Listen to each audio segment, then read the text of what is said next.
Le psaume 34 dit ceci, verset 5. « J'ai cherché l'Éternel et il m'a répondu. Il m'a délivré de toutes mes frayeurs. » Quand on tourne les regards vers lui, on est rayonnant de joie et le visage ne rougit pas de honte. Quand un malheureux crie, l'Éternel entend et il le sauve de toutes ses détresses. La parole de Dieu dit toutes ses détresses. L'ange de l'Éternel campe autour de ceux qui le craignent, il les arrache au danger. Je vais répéter ce dernier verset. L'ange de l'Éternel campe autour de ceux qui le craignent, il les arrache au danger. La prière est une arme puissante dans toutes les saisons de la vie, mais particulièrement dans cette saison, pendant cette heure. Seigneur, qu'est-ce qui se passe dans ma vie? Ma femme vient d'être attaquée, mon fils vient d'être attaqué, mon emploi, mon boulot vient d'être attaqué, je ne comprends pas ce qui se passe avec ma vie. Je me tiens comme Daniel pour prier et je prie en langue. Ceci doit être un moment d'intense prière et de supplication devant Dieu à cette heure de minuit, entre minuit et 5 heures, demandant à Dieu, mais Dieu, qu'est-ce qui ne va pas? Pourquoi est-ce que tu permets ceci? Pourquoi est-ce que cela arrive? Et tu te souviens que la parole de Dieu dit que l'ange l'Éternel campe autour de ceux qui le craignent et les arrache au danger, les arrache de tout danger, de toute détresse. Quand un malheureux crie, l'Éternel entend et le sauve de toutes ses détresses. Tu multiplies de telles confessions, tu pries en langue. Si tu es capable de prier en langue et tu pries intensément, suppliant le Seigneur parce que tu voudrais son intervention. Il y a des choses que seul Dieu peut faire. Il y a des solutions qui ne peuvent que venir de la main de Dieu. Si Dieu, tu n'interviens pas, oh mon Père, si tu n'interviens pas, ma vie va aller dans un sens négatif. Si tu n'interviens pas, mes problèmes ne vont pas être résolus. Si tu n'interviens pas, l'ennemi va avoir la victoire dans ma vie. Tu pries et tu pries avec insistance. Si l'Éternel t'accorde la grâce, tu peux ajouter le jeûne, cette paresse spirituelle de manger n'importe comment, à n'importe quel moment. Il y a plusieurs croyants aujourd'hui qui jeûnent avec beaucoup de difficultés. Tu jeûnes pendant 3 jours et c'est comme si tu portais le monde sur ta tête. Si tu aimes la nourriture plus que ta destinée, la vie va prendre le dessus sur toi encore et encore. Manger n'est pas un péché, mais que je puisse vous dire ceci. Il faut montrer à la nourriture que ton homme intérieur, ton esprit domine. C'est toi qui domine, non pas la nourriture. Il y a beaucoup d'entre vous ici, vous ne pouvez pas vous souvenir de la dernière fois que vous avez jeûné. Je pourrais donner ce conseil, mais cela ne s'applique pas obligatoirement à tout le monde. Mais en ce qui me concerne, il y a des niveaux spirituels où pour pouvoir arriver, au moins une fois par semaine, tu dois jeûner. Si tu ne le fais pas, tu es en train de blaguer, tu es en train de jouer avec ta destinée. Tu n'es pas sérieux. Ce n'est pas obligatoire, mais considère cela. Le jeûne au moins une fois par semaine. Écoutez-moi s'il vous plaît, je vais continuer de vous donner des secrets et des principes de la prière. Il faut dire que la vraie victoire dans la prière, je parle de la vraie victoire dans la prière, s'obtient quand les hommes sont en train de dormir et que vous priez. La vraie victoire, c'est pas quand on crie, on fait du bruit. Les hommes de puissance ont la puissance quand les hommes sont en train de dormir et que eux, ils sont en train de prier. Que le Seigneur vous donne la grâce de pouvoir dominer le sommeil. Que Dieu vous donne de vous lever pour prier, qu'il vous donne la grâce de ne pas permettre au sommeil de prendre le dessus sur votre vie. Quand Dieu vous réveille dans la nuit, levez-vous et décidez de prier. Éteignez la lumière, pas de distraction. Vous êtes en train de prier, ne permettez pas aux distractions de vous arracher ce moment précieux. Subitement, il y a un pantalon qui attire votre attention. Éteignez la lumière.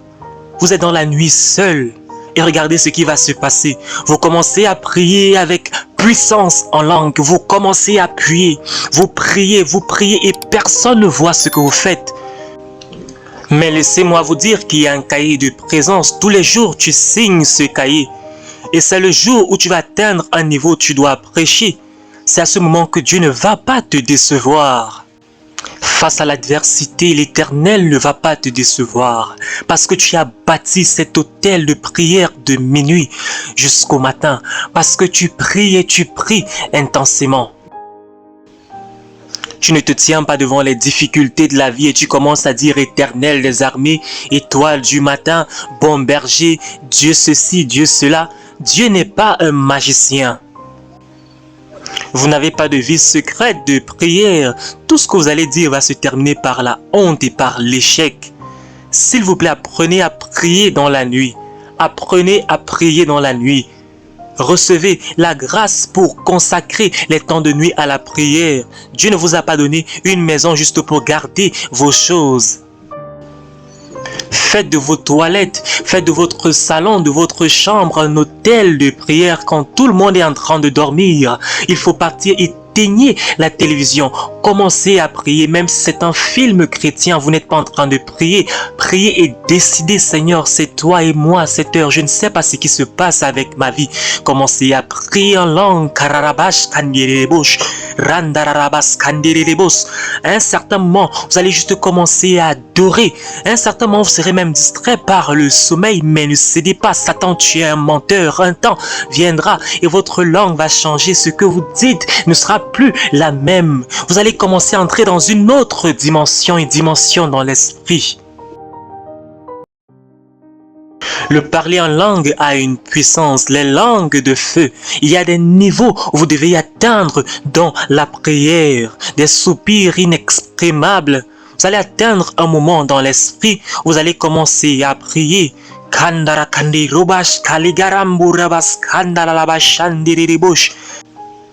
Il y a des moments où vous allez insister sur un seul point de prière pendant des minutes. Un seul mot. Priez cela, vous êtes en train de recevoir de la puissance. Une seule phrase en langue. Vous allez prier, prier, prier, prier. La prière, c'est pas quelque chose que l'on fait dans un groupe pour qu'on puisse te voir et croire que tu es un homme, une femme de prière. Ne jouez pas avec votre destinée de cette façon. Ne jouez pas avec votre destinée. La Bible dit il faut entrer et fermer la porte derrière toi. Prie dans le secret. Prie ton Père Céleste qui te voit, qui voit ce que tu fais dans le secret. Tu n'as pas besoin d'avoir un point de prière. Tu n'as pas besoin d'avoir un sujet de prière. Tu dois juste rester là et commencer à prier. Prier en langue. Randa kanderebosh kogora labas kandaragabash kanderebosh. À un certain moment, ta chair est faible, mais ton esprit est fortifié au-dedans. Tu continues à intercéder et à prier, et à prier, et à prier. Écoutez-moi s'il vous plaît. Il y a un niveau de feu quand vous apportez sur n'importe quelle attaque de votre vie. Cette attaque va lâcher prise. Vous allez avoir la victoire. Le feu est une marque de l'esprit. C'est une des marques du réveil. C'est une des marques qui montre que l'esprit de Dieu est quelque part.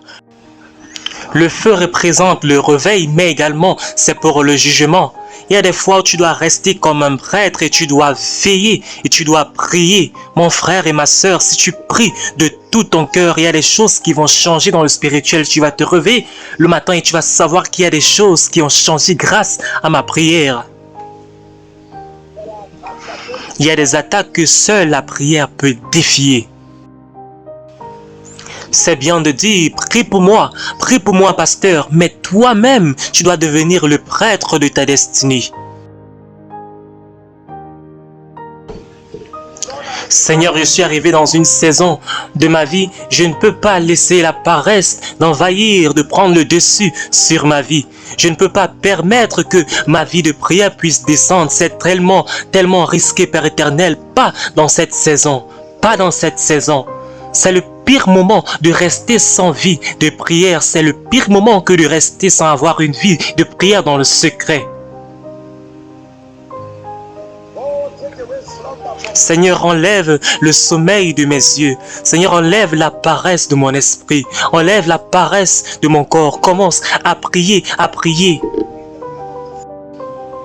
Il y a des choses à bouger dans le domaine de l'esprit, des décisions à prendre, des choses à changer dans le domaine de l'esprit. Seigneur, je dois signer des décrets dans le règne de l'esprit par rapport à ma vie. Je dois prendre des décisions importantes dans la prière. Pendant que les hommes dormaient, l'ennemi est venu et a semé l'ivraie. C'est la raison pour laquelle on doit veiller et prier.